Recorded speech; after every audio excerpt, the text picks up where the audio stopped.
wakil Menteri Luar Negeri sekarang adalah seorang Kristiani, Pak Mahendra, ya teman kita juga. Ya. Saya tidak bermaksud kemudian mengungkit kembali sensitivitas, karena ini sensitif. Saya cuma ingin teman-teman sadar bahwa Indonesia ini memberikan peluang yang besar kepada teman-teman non-Muslim. Jangan lagi kemudian memburuk-burukkan negara dan bangsa. Dan termasuk memburuk-burukkan warga Islam di Indonesia. Karena ini tentu akan memicu kembali sesuatu yang tidak perlu kita picu.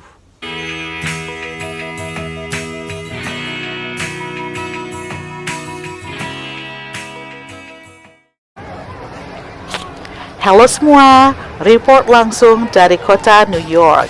Pasti semuanya sudah pada tahu berita tentang kematian seorang warga Amerika berkulit hitam bernama George Floyd di tangan polisi berkulit putih.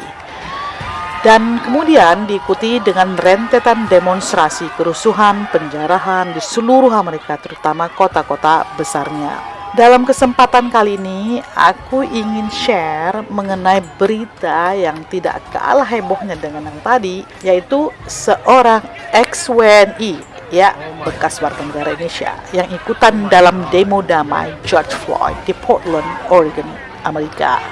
Yang bikin heboh nih ceritanya adalah si orang ini berorasi menjelekkan Indonesia, bekas tanah airnya. Oke deh, mari kita simak langsung isi pidatonya. Not whole. I came to United States. Aku datang ke Amerika bukan untuk ini. Saya lahir di Indonesia.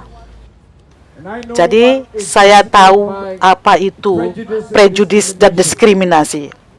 Saya kira saya melarikan diri dari Indonesia akan menemukan kebebasan di tanah yang baru. Tapi beberapa hari yang lalu saya lihat kejadian ini. Justice will be served. Jadi selanjutnya isi pidatonya bisa Anda baca di caption atau di description di bawah video, keterangan video. Jadi itulah tadi sedikit inti yang saya artikan ke bahasa Indonesia. Mengapa hanya awalnya saja yang saya artikan dalam berbahasa Indonesia, karena itulah pemicu persoalan jadi heboh. Beritanya heboh karena apa? Karena dia telah menjelek-jelekkan Indonesia, yang mengatakan flee away. Flee away berarti melarikan diri dari Indonesia karena diskriminasi yang dialaminya selama tinggal di Indonesia. Tidak usah perpanjang lebar. Ini karena kita tahu bahwasannya itu tidak benar dan dia berbohong dan mengakibatkan menimbulkan banyak sentimen dari para netizen yang mendengar, terutama warga Indonesia.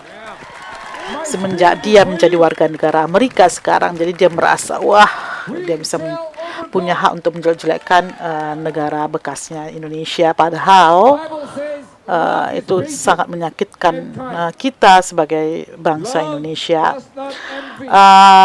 Dan pidatonya ini menuai banyak kecaman dari para netizen, dari para tokoh, dan tentunya membuat kita yang mendengarkan emosi, yang punya nasionalisme tinggi. Sebenarnya buat kita yang orang Indonesia yang tinggal di Amerika ini, itu udah bukan rahasia umum lagi. Banyak dari mereka yang apply asylum atau suaka politik di Amerika ini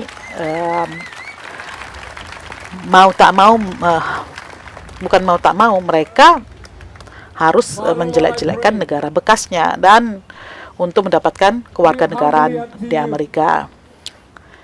Tapi dalam pidatonya orang ini, dia terus menjelek-jelekkan Indonesia dengan mengambil kesempatan pada saat lagi demo damai di Amerika Serikat. Salah seorang tokoh Indonesia di Amerika Serikat yang memberikan kecaman adalah Imam Syamsi Ali. Mari kita dengar apa yang dikatakan Imam Syamsi Ali mengenai pidato orang ini. Bismillahirrahmanirrahim. Assalamualaikum warahmatullahi wabarakatuh. Alhamdulillah. Syukurillahi wassalatu wassalamu ala rasulillah wa hasbunallah wa ni'mal wakil, ni'mal maula wa ni'mal nasir wa la hawla wa la quwata illa billah. Subhanaka la ilma lana illa ma 'allamtana innaka antal alimul hakim. Allahumma 'allimna ma yanfa'una wanfa'na bima 'allamtana warzuqna fahma. Allahumma waffiqna lil 'amali bihi ya rabbal alamin. Alhamdulillah, pagi hari ini waktu New York, malam hari waktu Indonesia, saya hadir kembali untuk melanjutkan bincang-bincang ringan kita tentang konsep keadilan dalam Islam. Kita telah menyampaikan bahwa keadilan itu setara dengan kehidupan. Karenanya seseorang yang hidup dalam suasana ketidakadilan pasti akan merasakan bahwa hidupnya sia-sia dan tidak akan menemukan ketenangan hidup. Oleh karenanya, begitu esensi keadilan dalam Islam ini, maka salah satu nama Allah yang kemudian identik dengan kata benda atau keadilan itu sendiri adalah Al-Adlu, bahwa Allah itu adalah keadilan. Dalam artian bahwa seolah-olah tidak menghiraukan keadilan dalam hidup juga bisa diartikan sebagai ketidakpedulian kita kepada Allah Subhanahu wa taala. Dan oleh karenanya keadilan dalam Islam begitu sangat esensi, mendasar dan sangat penting. Tapi tentunya ketika kita berbicara tentang keadilan, maka keadilan dalam Islam ini bukan sekedar keadilan sosial dalam arti adil kepada orang-orang di sekitar kita. Tapi keadilan dalam Islam itu adalah keadilan yang bersifat komprehensif, bersifat sempurna, paripurna, dan mencakup seluruh aspek kehidupan manusia. Kita berbicara tentang keadilan dengan pencipta kita, keadilan dengan Nabi Muhammad SAW, Nabi kita, keadilan dengan kitab suci kita, keadilan bahkan pada diri kita sendiri, keadilan kepada keluarga, kepada sesama muslim, kepada teman-teman non-muslim, bahkan keadilan juga harus ditegakkan kepada alam dan lingkungan kita, termasuk kepada hewan-hewan maupun tumbuh-tumbuhan. Maka keadilan dalam Islam itu sesungguhnya mencakup seluruh lini kehidupan manusia.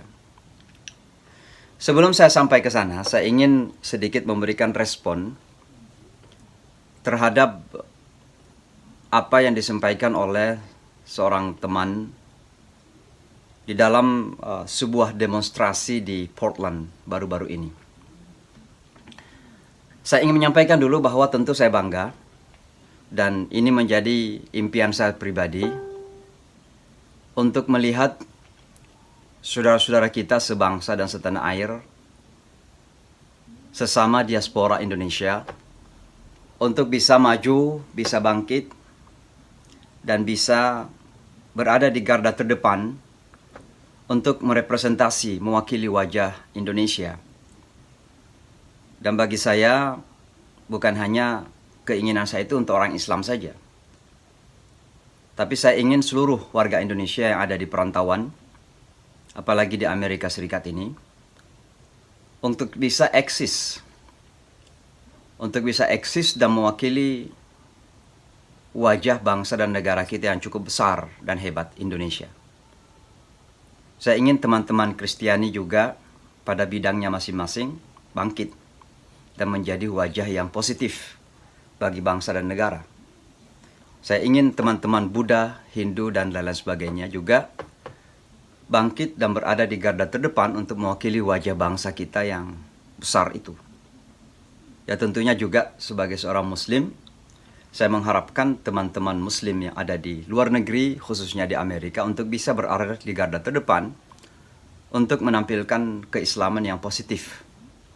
Sehingga bangsa dan negara kita bisa juga terwakili secara positif. Maka ketika saya mendapatkan video yang menjadi viral bahwa ada seorang teman sesama diaspora Indonesia hadir dalam sebuah demonstrasi di Portland. Portland itu adalah salah satu kota di bagian barat Amerika Serikat. Tidak jauh dari LA, tidak jauh dari Seattle, juga tidak jauh dari San Francisco. Saya senang melihat bahwa ada teman kita yang tentunya punya kapasitas itu. Tidak saja hadir dalam sebuah demonstrasi mendukung teman-teman minoritas hitam untuk mendapatkan hak-hak keadilan dan kesetaraan, tapi juga bahkan menjadi salah seorang orator, salah seorang yang memberikan orasi pada demo tersebut. Ya, tentu sebagai sesama diaspora membanggakan. Dan sekali lagi saya mendorong semua diaspora Indonesia di mana saja di seluruh dunia, dan tentunya khususnya yang ada di Amerika, untuk memainkan peranan penting di dalam upaya untuk melakukan perubahan yang terbaik bagi dunia kita. Karena saya sebagai salah seorang diaspora tentu pada bidang saya sendiri berusaha untuk mewakili keindonesiaan kita. Ya, sebagai seorang muslim tentu keislaman kita di Indonesia, khususnya di dalam menyampaikan hal ini di Indonesia. Maka tentu saya bangga bahwa alhamdulillah ada seorang warga Indonesia dan kebetulan pimpinan agama, seorang pendeta bisa berorasi di depan demonstran. Sesuatu yang saya sering lakukan di kota New York dan di Amerika. Tapi setelah orasi tersebut atau pidato tersebut menjadi viral, banyak yang kemudian mengirimkan kepada saya pertanyaan. Siapa gerangan warga Indonesia itu? Di kota mana? Sejujurnya saya tidak terlalu memperhatikan, karena saya merasa cukuplah bahwa itu membanggakan. Jadi tidak perlu saya tahu siapa namanya, di kota mana terjadi. Yang pasti adalah ada warga Indonesia yang bisa menjadi salah seorang tokoh yang bisa mewakili wajah bangsa kita dan membanggakan sebagai sesama diaspora tentunya. Tapi kemudian orang bertanya, kok di awal-awal pidato itu begitu? Saya belum mendengarkan secara baik karena terus terang saja mungkin terlalu excited, terlalu termotivasi untuk ingin membangun kebanggaan itu, maka saya tidak terlalu termotivasi untuk mendengarkan isi pidatonya, tapi cukup melihatnya sebagai orang Indonesia sudah cukup membanggakan lah. Maka sekali lagi saya kemudian mendengarkan pidato itu kembali beberapa kali, 1, 2, 3 kali, untuk make sure, memastikan bahwa memang ada sesuatu yang salahkah sehingga banyak yang memprotes. Karena banyak sekali yang kemudian mengirim Twitter, mengirim pesan di Instagram, kemudian di WhatsApp sendiri, bahkan di message Facebook yang menyampaikan bahwa kenapa sampai menyampaikan hal seperti itu. Lalu saya mendengarkan di mana salahnya. Nah, setelah saya mendengarkan berulang-ulang, saya kemudian menemukan bahwa memang ada sesuatu yang perlu kita koreksi.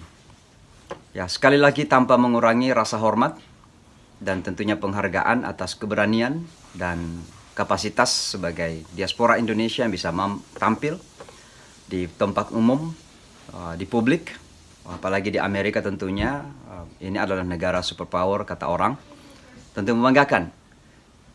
Tapi setelah mendengarkan pidato itu saya kemudian berpikir kembali, oh iya ya, apakah wajar ya ketika kita ingin tampil ya di negara orang, atau anggaplah sudah menjadi bagian dari negara ini, warga negara Amerika misalnya, lalu harus kita kemudian memburuk-burukkan dan merendahkan, menjelek-jelekkan minimal mantan ibu pertiwi kita, negara kita Indonesia.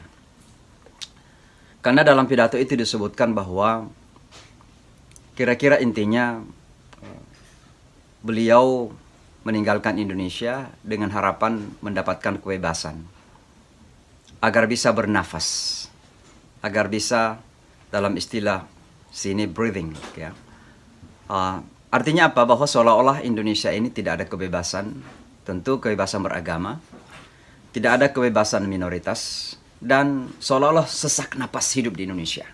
Nah tentu ini kan ya cukup dipertanyakan. Apa motif dibalik dari kata-kata tersebut? Bahkan dikatakan bahwa as someone who's born in Indonesia, sebagai seorang yang dilahirkan di Indonesia, I know quite good, saya tahu betul bagaimana susahnya menghadapi apa yang disebut dengan prejudice, ya, dan juga diskriminasi. Artinya apa? Indonesia ini disampaikan secara gamblang sebagai negara yang sangat prejudis kepada minoritas dan juga sangat diskriminatif kepada minoritas. Nah, saya kemudian merasa bertanya-tanya dan terus terang saja sejujurnya kecewa dan mungkin bisa gerah, ya agak marah sedikit sebagai salah seorang diaspora Indonesia yang kemudian dengan gamblang dituduh bahwa Indonesia tidak memberikan kebebasan dan sangat prejudis dan juga diskriminatif kepada kaum minoritas. Maka sekali lagi saya dengarkan baik-baik, apakah saya salah dengar, barangkali bahasa Inggris saya kurang baik, tapi ternyata memang demikian keadaannya. Ya. Maka saya kemudian ingin menyampaikan begini. Ya. Kiranya diaspora Indonesia di luar negeri ini harus sadar, ya, di mana saja berada, bahwa masing-masing bangsa dan negara itu ada kelebihan-kelebihan dan pasti punya kekurangan-kekurangan. Saya mungkin salah seorang putra bangsa yang sudah ditakdirkan hidup luar negeri cukup lama. Sejak umur 18 tahunan saya sudah di luar negeri, kuliah dan bekerja, hingga saat ini masih juga ada di luar negeri. Dan sudah mengunjungi beberapa negara, bahkan mungkin tidak salah kalau saya mengatakan banyak negara. Dan dengan itu saya berani mengatakan bahwa beruntunglah kita bangsa Indonesia dan teman-teman kita yang mungkin merasa minoritas juga di Indonesia, bahwa ternyata Indonesia adalah salah satu surga bagi teman-teman yang bertitle atau berada pada kelompok yang mungkin merasa sebagai minoritas, sebagaimana kami di Amerika Serikat. Kenapa saya katakan beruntung? Karena surga, Indonesia itu surga bagi teman-teman yang kebetulan minoritas di Indonesia. Pertama, kita bangga tentu dengan Pancasila, bahwa Pancasila adalah pegangan kita bersama, dan masing-masing pemeluk agama bisa meyakini Pancasila sebagai terjemahan dari agamanya. Bagi kami orang Islam, Pancasila adalah interpretasi daripada agama Islam. Ketuhanan yang Maha Esa bagi kami adalah la ilaha illallah Muhammad Rasulullah qul huwallahu ahad. Tentu bagi teman-teman Kristiani, Hindu, Buddha, silahkan menerjemahkan itu pada pemahaman agamanya masing-masing. Tapi yang pasti adalah kita punya Pancasila sebagai pegangan kita bersama.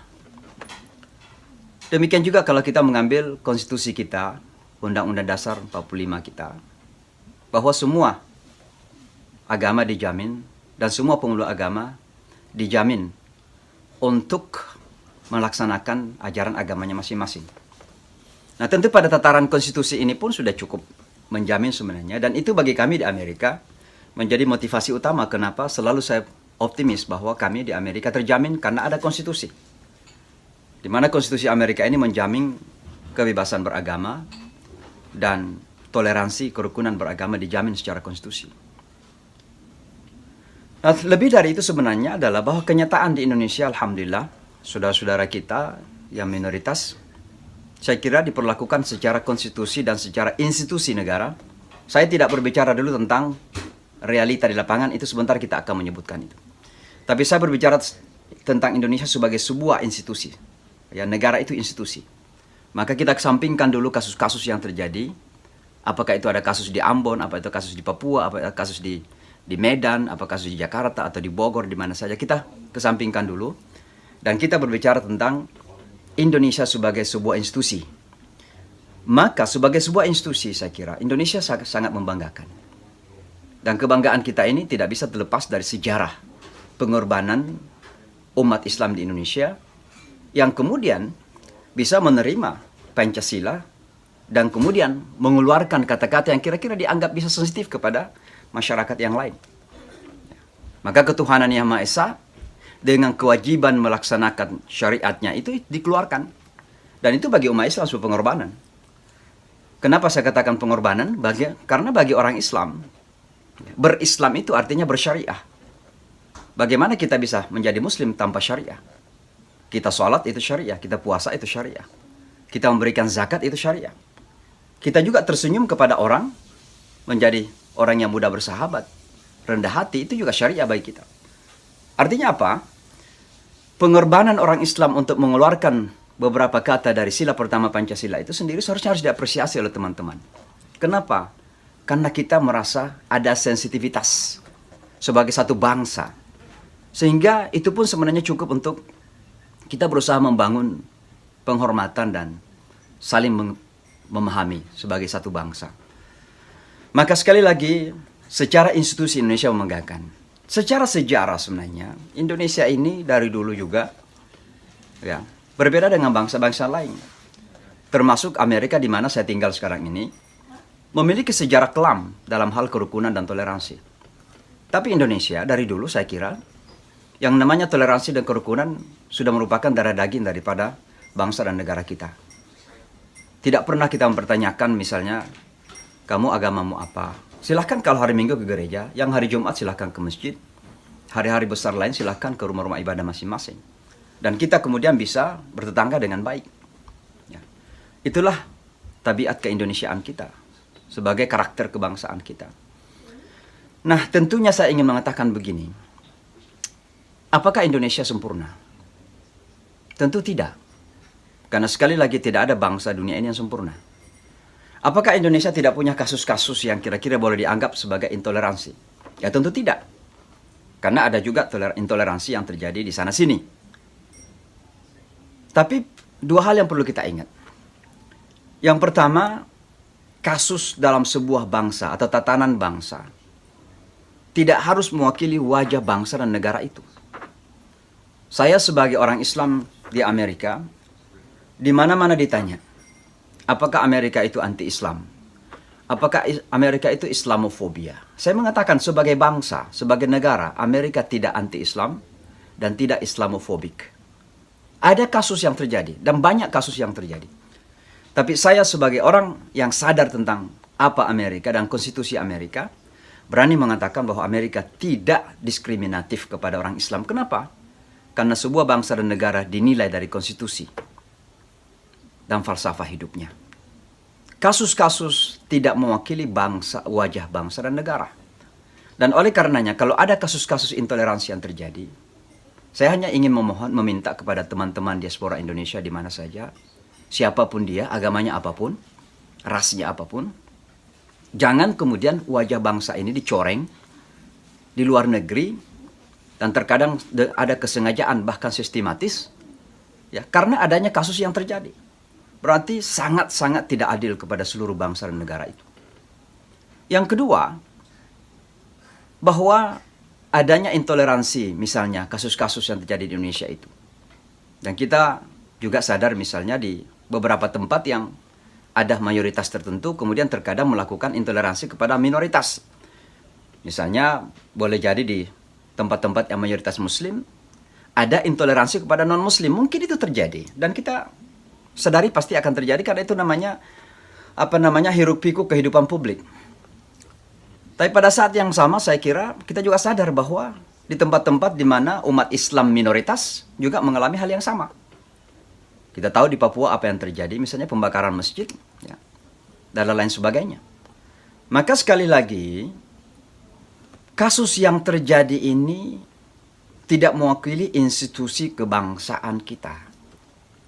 Maka kasus intoleransi atau kekerasan-kekerasan yang terjadi di negara kita, jangan kemudian kita jadikan alat untuk mencoreng satu bangsa dan satu negara itu. Saya kira sangat tidak adil. Maka kalau saya ditanya apakah Amerika itu Islamofobia atau Amerika itu diskriminatif pada orang Islam, saya mengatakan tidak sebagai satu bangsa, sebagai institusi. Kalau kasus ya ada, dan kita merasakan itu. Tapi kita harus adil kepada negara ini. Karena di Amerika ini memberikan kebebasan kepada semua pemeluk agama untuk melaksanakan agamanya, walaupun ternyata ada kasus di sana sini terjadi. Ya. Bedanya kemudian antara Amerika dan Indonesia adalah bahwa kalau di Amerika ini seringkali kasus-kasus intoleransi ini terjadi justru bersifat sistem. Artinya sekarang misalnya kita alami dan kita rasakan bahwa intoleransi terjadi itu justru dari mereka-mereka yang memiliki kekuasaan politik. Dan ini kita rasakan langsung dalam bentuk kebijakan-kebijakan yang berusaha kemudian ya menghambat pergerakan umat itu sendiri. Tapi Indonesia kapan sih ada kebijakan pemerintah misalnya Presiden Jokowi misalnya mengeluarkan aturan lalu kemudian mendiskriminasi teman-teman Kristiani atau Hindu atau Buddha misalnya. Nah, tentu ini sangat berbeda. Maka saya hanya ingin menyampaikan ya sebagai sesama diaspora saya kira kita harus sadar bahwa kalaupun kita sudah pindah warga negara, maka kewarganegaraan kita ini tidak seharusnya kemudian ya mengharuskan kita mencoreng ya minimal kita mengatakan mantan ibu pertiwi kita. Karena sejauh-jauh kita berjalan ya selama-lama kita di luar negeri, saya yakin kita semua punya kerinduan untuk kembali ke tanah air kita. Dalam artian ada ikatan batin. Karena namanya juga ibu pertiwi. Ibu pertiwi itu rujukan kita gitu. Maka paspor kita jangan kemudian menjadi penghalang untuk kita tetap menjaga nama baik bangsa dan negara kita. Maka saya sekali lagi ingatkan kepada teman-teman diaspora di mana saja berada, apakah di Amerika, di Eropa, di mana saja, kiranya jangan kemudian memburuk-burukkan bangsa dan negara ini hanya karena 1, 2, 3 kasus yang terjadi.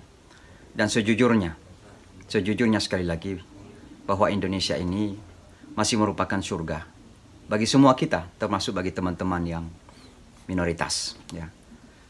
Coba keliling ke seluruh dunia, dapatkan di negara mana di mana mayoritas non-Muslim dan Muslim adalah minoritas. Lalu kemudian orang Islam mendapatkan hak libur keagamaan. Kami di kota New York saja. Saya tidak berbicara Amerika, bahkan bukan state New York. Kami di kota New York memperjuangkan untuk mendapatkan liburan Idul Fitri, Idul Adha. Kurang lebih 7 tahun. Dan itu pun baru sekolah-sekolah saja yang diliburkan.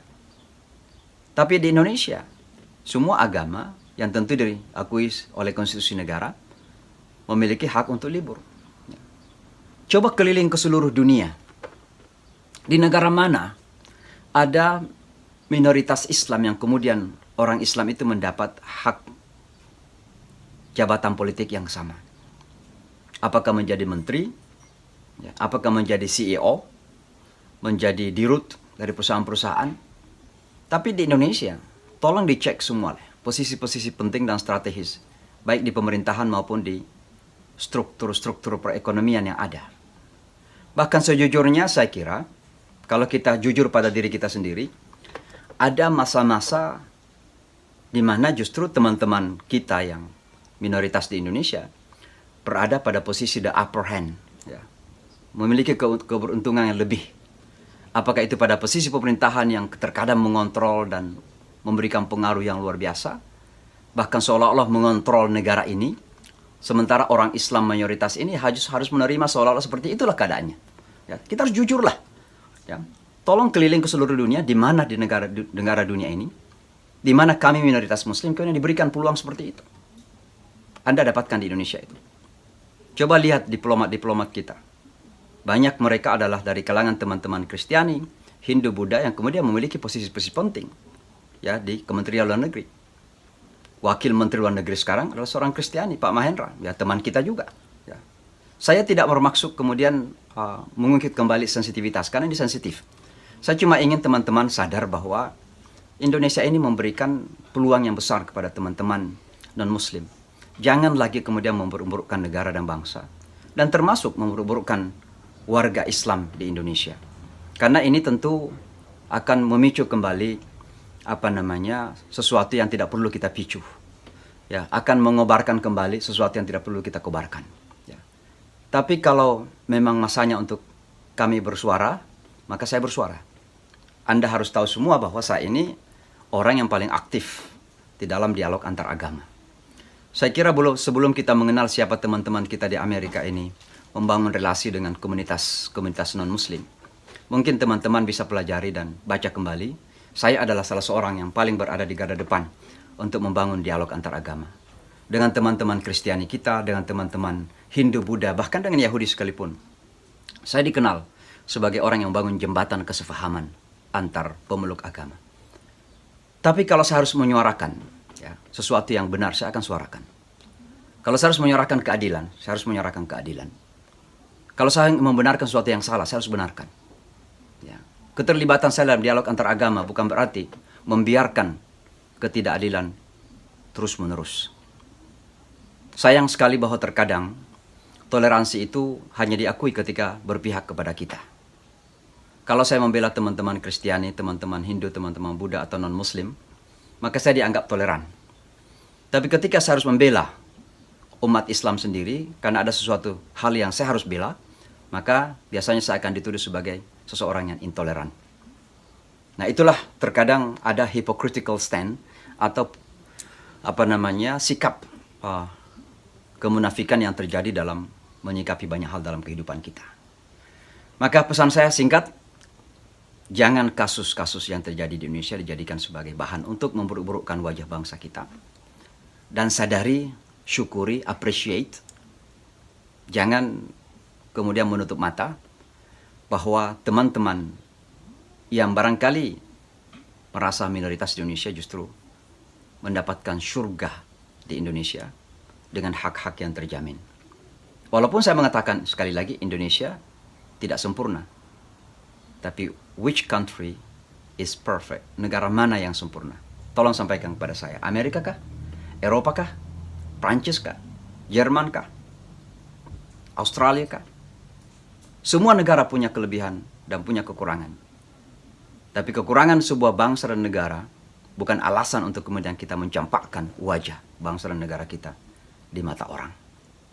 Kalau Anda lakukan itu berarti Anda kemudian tidak tahu diri.